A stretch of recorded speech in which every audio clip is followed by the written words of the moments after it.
নমস্কার, কৃষ্ণা টক্স বাংলা চ্যানেলে আপনাদের স্বাগতম।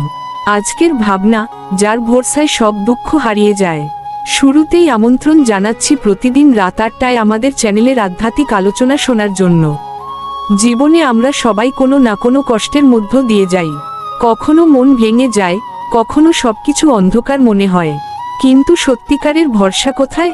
ভগবান শ্রীকৃষ্ণ গীতার ৯ অধ্যায় ২২ নম্বর শ্লোকে বলেন, যে ভক্ত একাগ্রচিত্তে আমাকে স্মরণ করে, আমি তার যা অভাব পূরণ করি এবং যা আছে তা রক্ষা করি।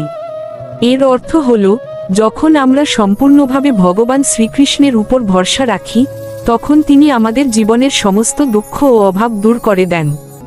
আমাদের শুধু বিশ্বাস রাখতে হবে, ধৈর্য ধরতে হবে, আর তার নাম স্মরণ করতে হবে। তাই জীবনের কঠিন মুহূর্তে ভেঙে পড়বেন না।